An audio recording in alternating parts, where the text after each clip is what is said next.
It may be a dated term these days, but the concept of the office park may not be so far gone after all. Indeed, once a staple of suburban workplace real estate, office parks are now, to some, a key to the next generation of mixed-use community living. On this episode, a developer whose family firm has been in this business for generations offers a case study on the reinvention of this familiar format. Selling those buildings and going through this process, which is almost done now, was difficult, but it's proved to be quite a productive endeavor. That's Alex Mehran, CEO of the Sunset Development Company and the third-generation leader of this family business. We met up at Bishop Ranch, the firm's master planned community in San Ramon, California, 35 miles from San Francisco. Bishop Ranch has been a focus of the California-based company for the past 45 years and now comprises around 4.5 million square feet of mixed-use real estate. We'll hear how it evolved from a traditional office park, one that's housed the likes of GE, Chevron, Pac Bell, and other corporate tenants, into a vibrant new brand with an eye on redefining the category. Coming up, big thinking, creativity, financial flexibility around suburban office or business parks, and the story behind the shining star of Sunset Development's portfolio. I'm Spencer Levy, and that's right now on The Weekly Take. Welcome to The Weekly Take. Welcome back to the Bay Area. Welcome to San Ramon.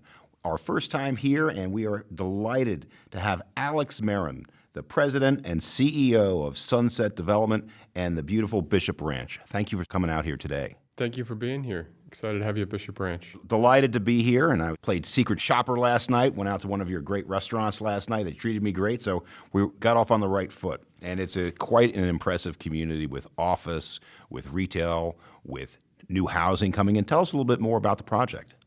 Yeah, so in 1978, my grandpa and my dad were searching for a new project.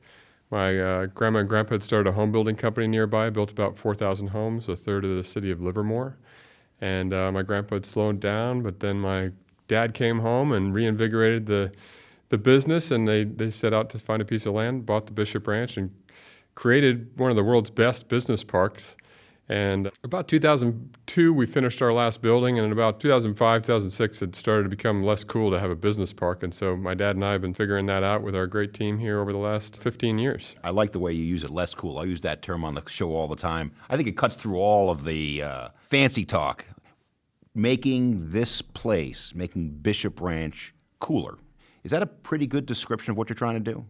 Yeah, it is. I mean, cooler, easier for the users to enjoy, more multidimensional, but in a word to sum it up, cooler, I guess is what you could say.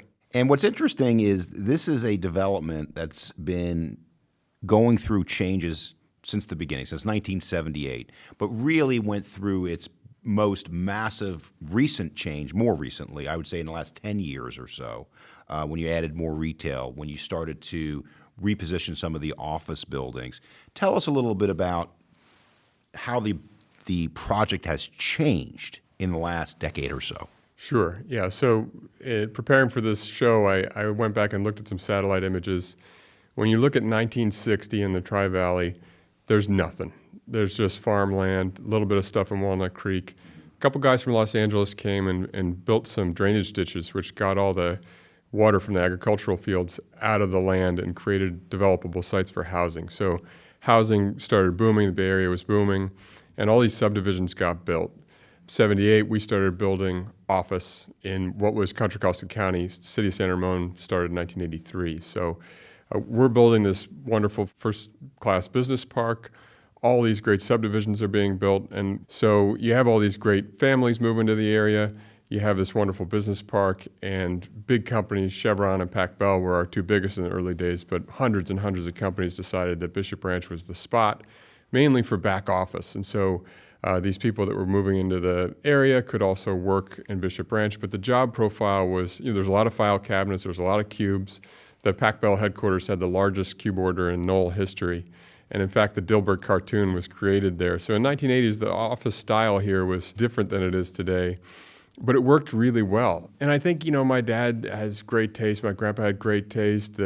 We're huge into agriculture as an Iranian family. We come from a long agriculture in Iran started in 7000 BC, and they have all kinds of wonderful figs and pomegranates and pistachios. So really big focus on beautiful landscapes. And so we created this place that really appealed to CEOs to put their back office in San Ramon.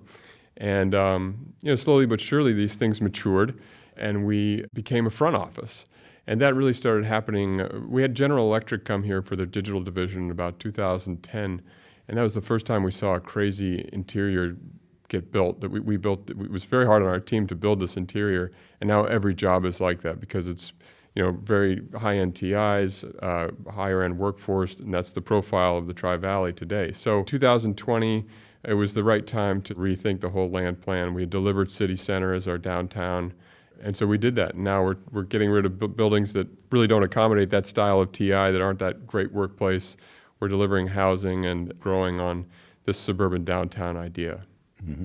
Well, first of all, well played on the Dilbert reference. I will say that we've had multiple references to the TV show The Office here, but that's our first Dilbert reference. So, homegrown right here in Bishop Branch. Absolutely, absolutely. Well, in terms of homegrown, the city center is the huge retail center, where the restaurant I had dinner last night. Now, you call this the Tri-Valley area. How do you define your area, San Ramon? How does it fit versus San Francisco, an hour away, Silicon Valley an hour away? How do you position this neighborhood? We're between Walnut Creek and Dublin Pleasanton on 680. Mm-hmm. And, naturally, a city at the juncture of two major freeways should be the center of action. That would be Pleasanton at the junction of 580 and 680, or Walnut Creek at the junction of 24 and 680. And both of those cities are thriving cities. We're in the middle, and so this is the piece of land that was available for my dad and my grandpa, and they bought it, and we've been focused on it ever since. Now, I tend to think that being nestled between those two cities is an advantage for us. I think so. We benefited from being maybe not the main location, but in the center of this really wonderful market. And we also benefit from the fact that we're a family, and we've kept this piece of land, and we've continued to work on it and double down and reinvest in it for 50 years. So location we're in, plus the continued pursuit of excellence from the family and the team is what's made us be able to create such a special place. We've been fortunate on the Weekly Take to feature a lot of wonderful developments. One of them that I keep thinking of when we're having this conversation is Lake Nona down in Orlando. And the reason why is it's 100% owned by the Tavistock Corporation. And that common ownership element, I think, is the absolute key to these master plan communities. What's your point of view? A lot of similarities. They had the same driverless bus that we have here, and trying to take an innovative approach. I would say one thing we benefit from here is the vintages of development. When you go to a place like Florida or Texas, a lot of times everything has been delivered in a pretty short time frame. And one of the things I'm really proud of is the different layers of things that have been developed, from buildings to trees to trails. When you have a place that's been developed over 50 years, it feels more natural and less like something that popped up. Like when you go to places in Texas, right, it's sort of just emerged from nothing. And a lot of the things that get publicized are brand new places. I think we benefit from being a place that's been around a little while. And I enjoy having different architects for each building, different feels for each project. Like this place we're in, the Branch today, we just delivered. It's an office amenity, but it's got its own heart and soul. This one is a life-size terrarium. And so being able to deliver these different experiences with the different feels creates a tapestry within Bishop Branch. But Lake Nona is similar. It's got a lot of office, it's got a lot of residential, and I think that provides a huge benefit to having a long-term vision. If you sell out everything and are trying to capitalize in the normal real estate way, you lose control of things. I know you had many large corporate users. You still have many large corporate users here, but several of the headquarter users have moved. How do you pivot towards new corporate users, basically going from the old to the new?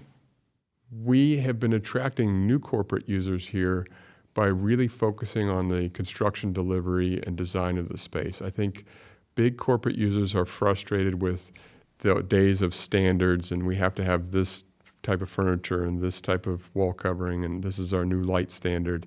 And I think the friction of corporate users going into big leases, delivering on these very expensive standards, and then not needing them at the end of however many years or changing them when some new person comes in has been very frustrating for them. And so what we started doing is on leases up to 20,000 feet, just delivering spaces on spec that we think are awesome spaces.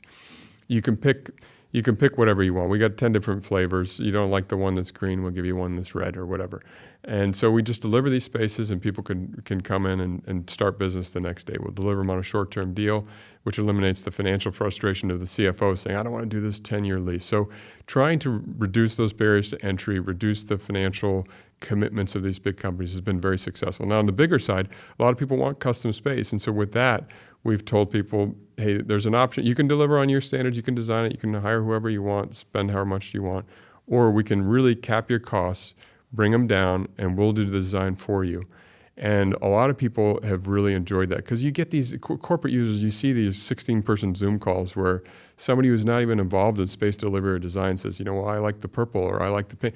And it's just sort of an unproductive design process that I don't think anybody's happy to be at. They just want a great office that works. And so we've really been able to deliver space in a more efficient model, and that's been bringing more corporate activity here because if you can eliminate the headache of a year-long process of delivering space, it's really valuable to the customer. So we've been seeing activity, maybe not in the 400,000-foot category, but the 100,000-foot category. And it's exciting to be able to sort of remove that real estate headache from the customer's plate and deliver something that they're really happy with, and that also at the end of their lease, if they don't need it or they want something else, we're happy to take it back because we designed it with them on our standards. So we probably don't have to rip the entire thing out the way that we have over the last pre-pandemic decades. I know that there are some older office products on this site that you're going to be taking offline and turning into residential. Tell us about that. Yeah, so my dad started the idea of residential in Bishop Branch in 2005. We were going to build a dual anchor mall. We had a 635,000-foot retail entitlement for the first city center plan. It was going to be a 27-acre project, 550 units and apartments and condos. We quickly realized in 2018, 2019, we needed a lot more. We had purchased the Pac Bell campus back, and we upsized it to 4,500 apartment units. And I think that was obvious. Apartments are a great asset to own as a family. They don't have the brutal office cycle where you do a 10-year lease, you only start making money in year 6, and then the tenant leaves at the end of year 10, which we're not immune from financial struggles, having owned this place a long time. Maybe I would say we're handicapped in that we don't get the big pop when we sell at just the right time because we're not sellers. But we were in a place in 2020 after the pandemic where we had to think about the longevity of certain assets that got developed in the 80s. Were these office buildings places that the younger generations would want to work? And the answer was no. And so the big issue there is that they're fully depreciated. None of our buildings had 0 tenants, right? So they'd be 60% occupied, 70% occupied. And we'd say, okay, this asset is not going to work. We need to empty it. We need to work with our customers to move them. It's tough. A little bit of tailwinds there because most of the customers wanted a different office post-pandemic. Some didn't, particularly medical. They're very happy with their dental office with the 5 chairs. We had to move that, and it's quite difficult. So cost to move the tenants, tenant disruption, customer disruption, which we don't like, and then re-entitlement, which in San Ramon was great because we worked with the city. We have a wonderful relationship with the city, and we're able to get the entitlements done with relative ease. And then selling to the home builders, which is home builders are a unique animal. We've gotten to know them and what their needs are and optimizing around that. And then, of course, with a fully depreciated asset, you have to pay a huge tax bill. The result in the end is happier office customers who have new offices and better buildings that they love, and brand new homeowners pushing strollers down the street in Bishop Branch, which is really a heartwarming thing. But selling those buildings and going through this process, which is almost done now, was difficult, but it's proved to be quite a productive endeavor. And just to put a few just big picture numbers on it, I understand that at its peak, Bishop Ranch had about 6 million square feet of office. You're going down to about 4, and you're taking those older buildings and turning them into residential. And a topic on this show comes up every time is, well, why don't we do more of that? Why don't we do more conversion of old office buildings? But I think the reason is most of the office buildings we're dealing with are in CBDs. They're 30, 50 stories. Very difficult to demolish an older building. Yeah. Very difficult to demolish any building, but it's a lot easier to do it in a suburban 5 to 8 story building than those. Yeah, and I always need to make this point clear.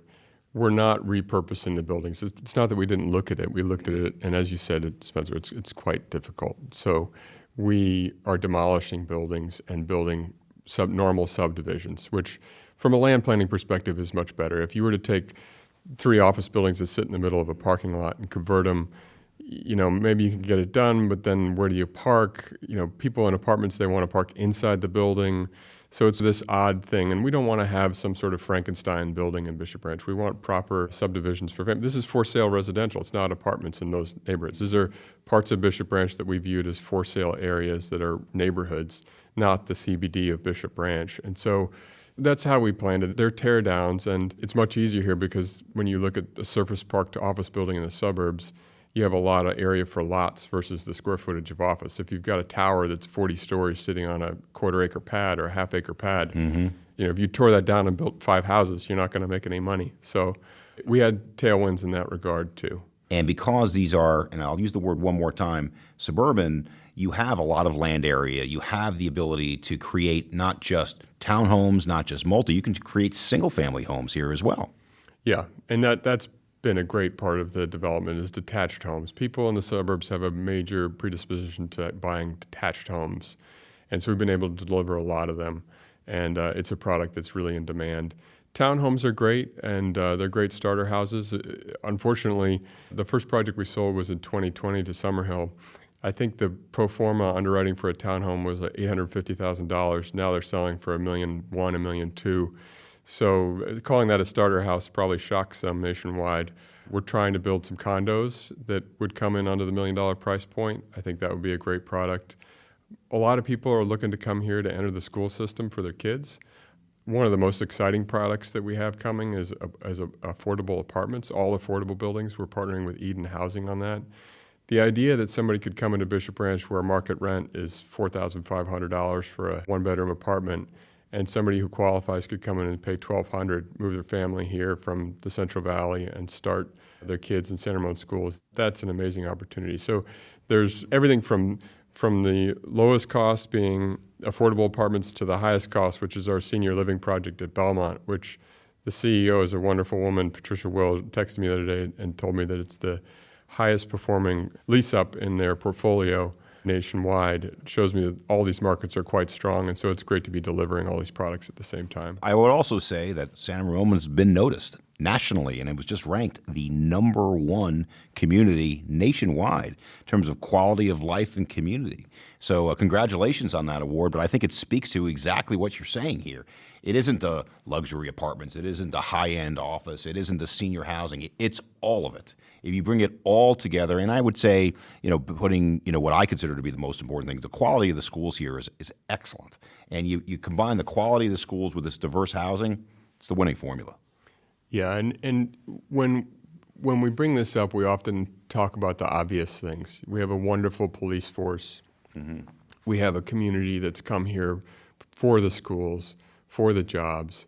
They're oriented around investing in their families, focusing on the quality of the lifestyle of the schools, the safety. So everybody's bought in and engaged in this community.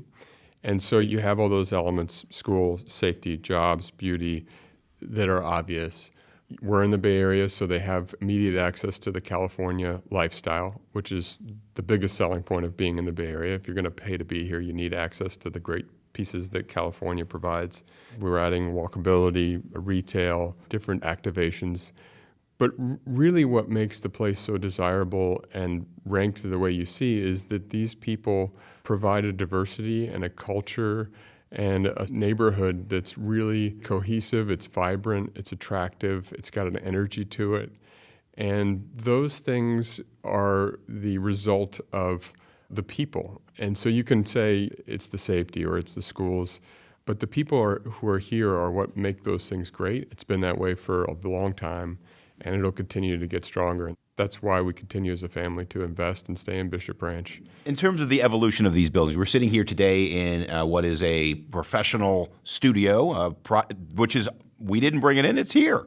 And I walked through many of the office buildings with the amenities. I saw the gyms, I saw the coffee houses, I saw the common areas that I classified as hotel-style amenities. Now, you're also in California, so you've got the lake and you've got the weather and all that stuff, but just walk me through how amenitization, to use a fancy word, has changed and how you think it's going to influence the tenants. We realize here that we need to leverage everything about our approach, our team that's here, our location, what we own in Bishop Branch to make it better than what's available elsewhere. So it's very common to see an office building and somebody says, oh, I'm going to build an amenity center, right? And this has been happening for a long time. After COVID, it's become more publicized, but amenity centers are not a new thing. 2013, helped by CBRE, CBRE represented AT&T to purchase the 2 million square foot former Pac Bell headquarters that had now become AT&T, right? Pac Bell became SBC, became AT&T, so we bought it from AT&T. And I'll never forget sitting there with the team and the AT&T team, and they had this big amenity center in the middle of the building, conference rooms, food, all this. And there was a big argument about who is going to have the priority to lease these conference rooms, because AT&T wanted to protect its ability to get access to the conference rooms that they'd enjoyed since they built the complex in the 80s. So just to set the context, this is a Skidmore, Owings, Merrill designed awesome corporate campus. It was the end of corporate campuses. You know, that happened in Basking Ridge, it happened in Armonk, it happened in Reston. This was the ultimate, sort of the last of its kind corporate headquarters where companies just really cared about design and built an amazing building. There's lakes, there's liquid amber alleys of trees, there's all this beautiful stuff. Anyway, so AT&T is saying, well, hang on a second. If you lease this to this tenant and I don't get access, I'm going to be in trouble because the CEO might have a tour that day, whatever. And I remember I said, well, what about the fact that we're going to have third parties come in and use the conference center? And that was this big problem, right? They said, oh, we can't have that. This thing's going to be booked all the time. We're going to get, we're not going to have the ability to lease it when we need it. And I took the approach of saying, hey, guys, like if you want this 300-seat auditorium to be leased out by you going to the front desk and checking out a key attached to a wooden spoon, that's not what we're doing. We want to create this vibrant hub, and it's always going to be available. These things aren't leased out. It's like a parking lot. There's always space.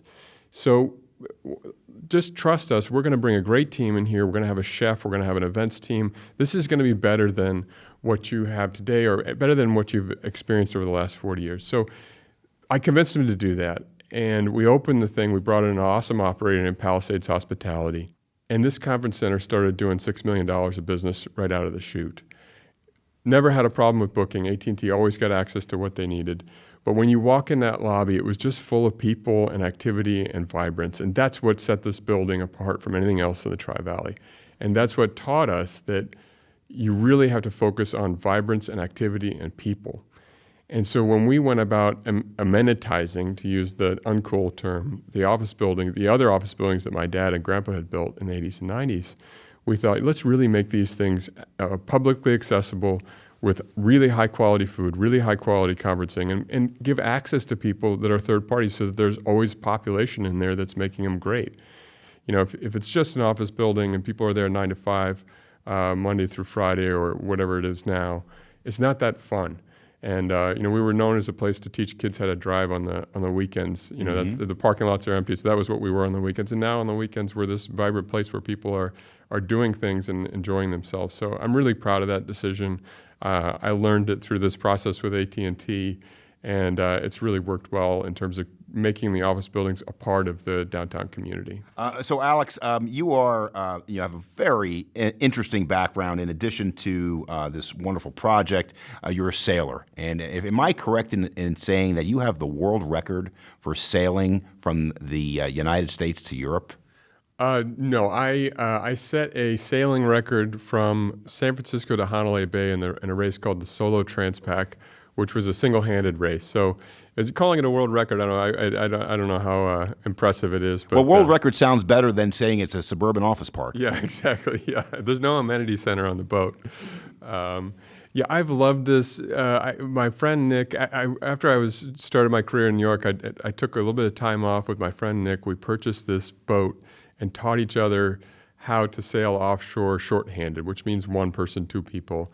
And it was just a life-changing thing. And somehow each race that I've done well in or won, it corresponded with some major turning point in my life and gave me the confidence to undertake what was ahead of me. The first one was winning the Bermuda 1-2, Newport to Bermuda, and I was coming back here to join the family business. The second one was setting the solo transpac record in 2012. That was right before we purchased the Pac Bell headquarters, which was the biggest undertaking in my career. And then 2022, I finished the Route to Rum, which I got 14th, which doesn't sound great, but it's an all-professional race across the Atlantic. And so that was the ultimate So let's back up here for a second here. Yeah. So you raced across the Atlantic. Yeah. How long did that take? It was 16 days. Yeah, And you did it solo? Yeah. Wow. Yeah. And so the interesting thing, in business, you show up every day, you try your best, you have a strategy, you got to be flexible. But there's a lot of externalities that happen that you can't control. And sometimes it's nice to be on a boat by yourself and have every piece of the outcome be your sort of inputs during those 16 days. Of course, I have great people that I work with to prepare the boat and all of these things. But when you're out there and you get from Saint Malo, France to Guadeloupe and the Leeward Islands, or Windward Islands, you feel a sense of accomplishment that's different than anything else. And of course, a piece of this is family business too, right? I can never take credit for Bishop Ranch or anything I do here. It's all a culmination of generations of my family. And so being able to have something of my own that I can stand on is helpful to me personally. You know what's interesting about this? This is maybe a little sidebar, but I know I'm very fortunate to know a lot of real estate developers that all have really cool hobbies like this. And there's a broader point here other than saying a lot of real estate people have a lot of cool hobbies. These cool hobbies aren't just hobbies. These cool hobbies make you better at what you do every day. Do you see any parallels there about if you have a terrific hobby like sailing and you're world-class like you, makes you better at real estate? Oh, for sure. If you're looking at a map of the Atlantic and looking at the weather systems and using the software to try and decide which way you're going to do, how you're going to play the race, all the way down to, if my autopilot goes out, trying to figure out which settings to change and how. I remember I was coming across the Atlantic and we had a very steep sea state. There had been a hurricane that came through the Atlantic when I went through, and the boat kept plowing into the waves in front of it and stopping. And so I was sort of A/B testing the autopilot settings and the different axis controls to try and get the boat to sail better. And just yesterday, I was meeting with our head of facilities talking about our DDC system and the building operation controls, because yesterday was quite a cold morning on a Monday, so we needed to heat the buildings up quickly. And I could think about how I met the challenge of fixing this autopilot and how you have to have your control and your variable and change one thing and A/B test each one and working through it. It really helped me work through this issue with the software with our team. So it's not just the big picture strategy. It's not just the decoupling from your normal day-to-day and having that headspace. It's really a lot of the tasks that are set before me on a single-handed boat to fix to get to the other side of the ocean are similar to the tasks that face me in real estate. So I find it to be a multidimensional way that I can become better at my business life. It's not just the tactical problem solving. It is the bigger picture, strategic, why am I out here? What are we doing here? Because when you're dealing with a project as complex as Bishop Ranch, you sometimes have to think tactically when it's a cold morning. But most of the time you say, strategically, I got to get from here to the other side of the Atlantic, and tactics aren't enough. Yeah, and it's so intense too. There's been many times on the boat where I was brought to tears. The emotion is so palpable. I've got to fix this problem. I made a mistake. I've got to correct it and get across the ocean because there's no alternative. I'm not sailing back upwind to France. Mm-hmm. And so that tension, that emotion, the intensity of it really is the same that you bring to business, and it's amplified. And I think that's what we seek in these miniature experiences we get in between the sort of long stretches of business long poles in business strategies. Well, I thought you were interesting before this interview, Alex, but now I understand in addition to your sailing, you kite surf, you fly a plane. I'm probably going to miss like 3 or 4 other things, but I think that's a very California story in the sense of there's so many things that you should do with your life beyond your job, but they all come together. It's a nice place to be able to have diverse interests. It provides for that. And one thing that isn't often talked about is health. Health is we just delivered this big medical facility, and so we've been talking about it. Health in this area is such a focus. It's such an area of innovation.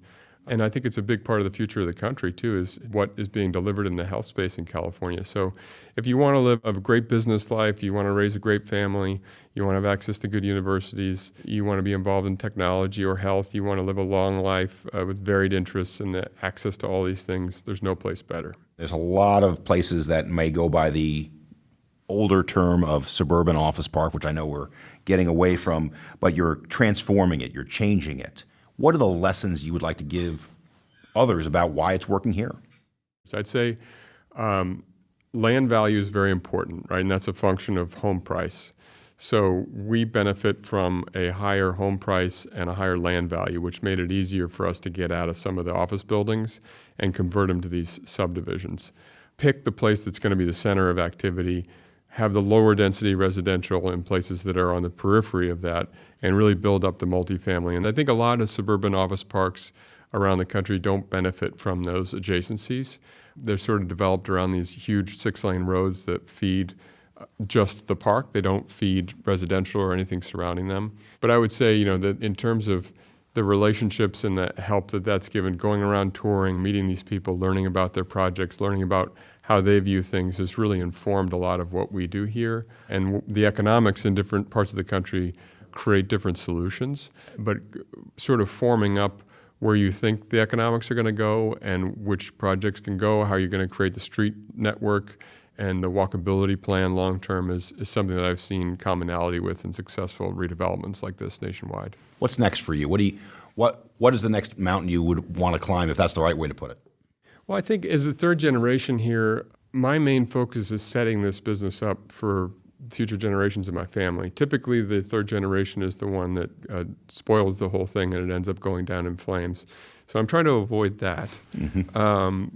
But there's so much opportunity in Bishop Branch. Like I said, 8,000 units. We want to develop apartments ourselves. Currently, we have Avalon building 450 units here. We want to continue partnering with companies like them. We want to deliver residential and diversify our platform. We want to deliver more retail. There's so much opportunity here. I don't see myself starting a new project. And I really want to optimize this for the future of our family. I want to continue building our team to make sure that it stays the way it is for a very long time. And I think that's a tough goal to achieve in a corporate kind of way. And so that's my main focus. I'm not looking at land anywhere else, the California Forever thing or anything like that. Those things are interesting and exciting, but we're focused here and we're focused on continuing doing what we've been doing for the last 50 years. Well, that's a great way to end it. And I would note we've had actually several episodes and family companies that were going through intergenerational changes. And I think you said it perfectly, which is, look, I'm not building this for me. I'm building this for us. I'm building it for the community and your family. And if you look at it that way, you're going to have durability over the long term. Yeah, and that's probably a core message of what we do here. Durability for the family, durability for the customers, and for San Ramon becoming the best place to raise a family in the Bay Area, the best place to grow a business, and nationally recognized as a place that can deliver on the California dream. There you go, California Dreamin'. With Alex Mehran, President and CEO of Sunset Development here at beautiful Bishop Ranch in San Ramon, ranked the #1 city for lifestyle. Alex, great job. Thanks for coming out. Thanks so much, Spencer. Thanks again to Alex Mehran and the Sunset Development team for hosting us at their California Dream Community, Bishop Ranch. And with due respect to the mamas and the papas, we hope you enjoyed our conversation on this winter's day. Our new programming year, Season 7, continues with more big hits, including our annual market outlook. thought leadership on the use of artificial intelligence in our industry, and market views from the most recent CBRE Women's Network Conference. Plus, we have a taste of food halls from the team that's developing properties for celebrity chef and restaurateur Tom Colicchio. That's just some of what's on our upcoming menu, and you can also get a second helping of anything that's in our archive. That's available at cbre.com/theweeklytake and on the podcast platform where you get the show. We hope you'll subscribe and share your favorite episodes, and we'll see you again next week. Thanks for listening. I'm Spencer Levy. Be smart, be safe, be well.